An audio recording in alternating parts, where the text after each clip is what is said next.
Now, a lot of things come over from the Orient. A lot of things come over from the Orient. And some things have a big impact on us and some things don't. I can't think of anything that come over from the Orient that actually had a big impact or a phenomenon type craze other than Godzilla. But there is something new that's come over to the United States and has actually captured the minds and the imagination of every single child. And you know what? It's not new at all. Japanese kids have been watching this thing since 1995. It started out as a cartoon, went to a comic book. They made it into a video game, went to toys, collectible card game. Now, praise God, there's even a movie on it. And it was started in 1995. It's not new, but it's new to kids, and they're eating it up. And it's called Pokemon. And it stands for Pocket Monster. And it even made the cover of Time magazine. Now, the first thing I want you to notice is, do you notice any symbol up there that you've seen before? The spiral. And it stands for what? Male fertility. Okay? Now, this thing is actually called Polyworld, but they actually had another name for it before they renamed it. When this creature first came out, it was called Hypno. And they changed it to Polyworld to make it a little more innocent. But you see, what it actually does is it's supposed to be able to mesmerize and hypnotize its enemies. And you can see how that would happen. That starts spinning around, and it's just like one of those hypnotic wheels that they use to hypnotize. And you see up here in the top, here's a creature, an alligator-type creature over here, dragon. Kind of a funny duck-billed thing down here. And this is an interesting character over here. This character over here is called Mewtwo. And Mewtwo looks like an alien. If you look at him real carefully, he looks like an alien. But you know, the first thing that I noticed about that thing is, when I looked at it, and I looked at those eyes, I said, you know what? That kind of looks like the things that we used to pray to inside that circle. Now you notice that he has a particular salute that he's given. And he's in this pose. Every time that you see Mewtwo, he's in this pose. Now he has 3 fingers.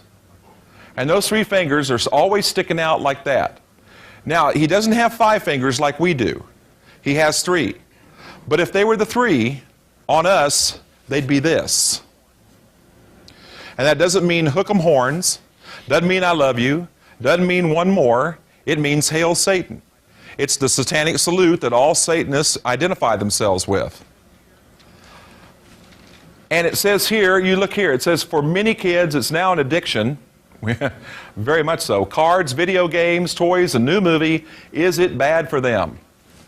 What we need to look at is whether or not that particular statement holds true. Is it bad for them? Here's one of the characters. Cute little one. Everybody, okay, everybody go, oh, come on. I know you wanted to do that, see, that's why I did that. He's cute. But the one thing I've noticed about him right off, this is Pikachu, one thing I noticed about him right off was his tail. It's a lightning bolt. And it's a satanic Z. It even comes down here to a point.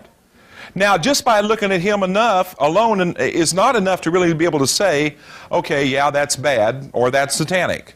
What we first need to do is we need to look at the actual production of these things. And the first thing we need to do is we need to look at who actually produced the trading card game that has captured the minds and the imaginations of our children. Now, it doesn't make any difference what I say, it's what their own material says, because their own material will give them away. Okay? So I'm going to read to you, here's a direct quote from the web pages of the producer of this game. Listen to this. The Pokemon trading card game is a new collectible card game that is made and distributed by Wizards of the Coast. What is a wizard? Male practitioner of black magic. Wizards of the Coast, the same company that made the best-selling game Magic the Gathering. Magic the Gathering is a heavily occult-laced trading card game which has been very popular in the 90s. And I should also tell you that Wizards of the Coast also owns a subsidiary company named TSR, and TSR is the company that puts out all Dungeons and Dragons material.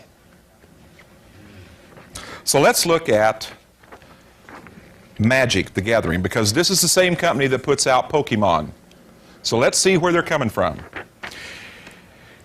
Now, from seeing the symbols, your actual discernment should now begin to be sharpened. How many see a circle? How many see a pentagram? Yeah. If you look, there it is. See that? Magic the Gathering. This is a role-playing game. Now, parents, in case you don't know what that is, that means that your child actually becomes a character in the game, actually becomes a part of the game. And that's what makes it exciting, is there's not many games out there that they can actually become a part of. They can play it, but they don't actually become a part of it. In this particular game, they actually do become a character in the game. And remember, it said that it's an occult game. One of the dangers of this thing is, being a role-playing game, is that it's played with the mind. How many know that the mind is a very fragile thing? And what happens is, in these role-playing games, I'm going to use the example of Dungeons and Dragons because TSR is the one that puts out all their material. The danger of Dungeons and Dragons, or any kind of role-playing game like this, is that it's played with the mind, and when played with the mind begins to lose that fine line with what's real and what's fantasy. And the more you get into the fantasy world, the more it seems real, and all of a sudden now you don't know what's real and what's not. In Dungeons and Dragons, this is a game played by 3 or 4 people. And what you do is you have one particular person that's the dungeon master, and he sets all the rules up for this thing. And then in your mind, you actually fight battles. You go through mazes, you go through dungeons, and you actually fight wars with evil wizards, dragons, demons, powerful satanic beings. It's all in the mind. And I mean, if you've got a vivid imagination, you can have one heck of a game.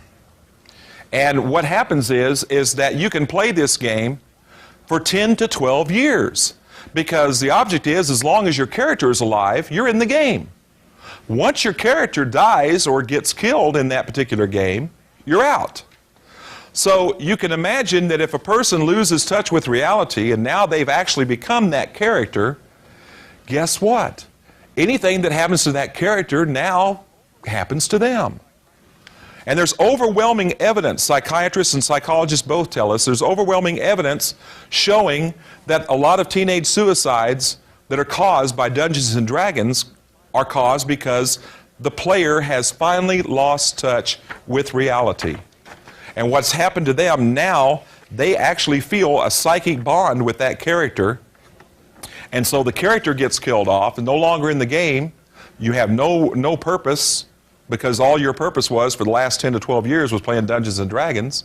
So your character gets knocked off, guess what? So do you. So let's go back to Magic the Gathering. Here's one of the cards. Yeah, isn't he cute? This is Cabal Ghoul. Now, you notice that there's counters up here. In other words, this stands for 2 points. And it says Cabal Ghoul. Now, in case you don't know what a ghoul is, it's a dead, rotting, decaying thing that's been in the ground and magically summoned back to life. So you have a walking dead thing, and that's what a ghoul is. And in this particular thing, it says, at the end of each turn, put a 1+1 counter on Cabal Ghoul for each other creature that died during the turn and was not regenerated. In other words, you have cards that'll actually keep your character alive for a certain amount of time. Here's another interesting card,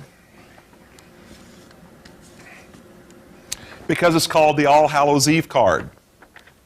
Again, this is all in Magic.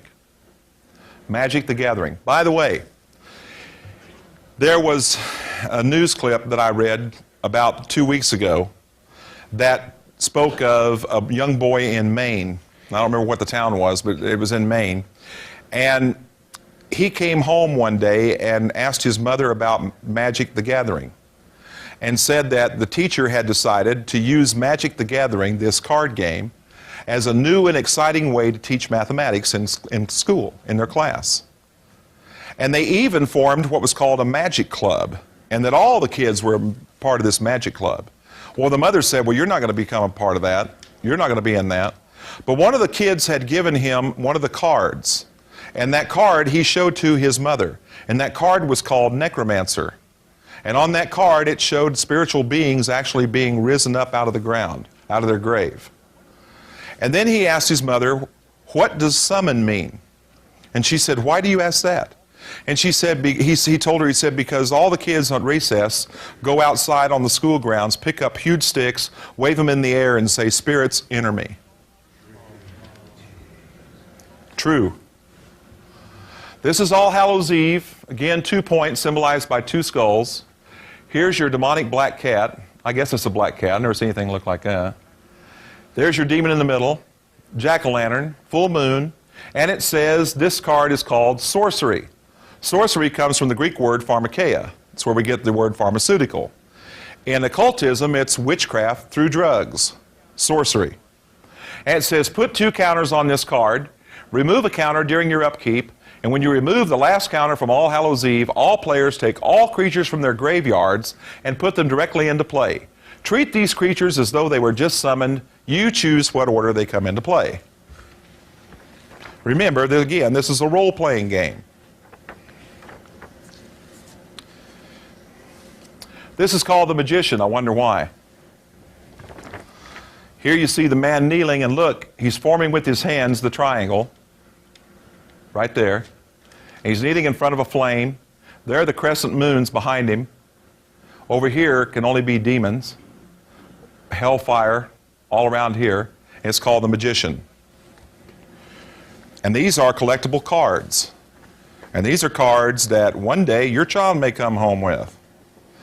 Or may know of a student that has given him some of these cards. Now you will know what they are. So let's go back to Pokemon. Because now we've already established that the same company that puts out that game and puts out Dungeons and Dragons puts out cute little Pokemon. Isn't that interesting? Now, before we go any further, I want to see that if we as a group can agree on something. So I need little audience participation here to say yes or no. Okay? Are you into that? Yeah. Okay. Listen to me carefully. If we examine the characters of this particular program, and they are the kind of role models that we want our kids to be watching. In other words, if this whole game, the characters of this game, the monsters, this whole premise of this thing actually goes to establish the kind of values, the kind of standards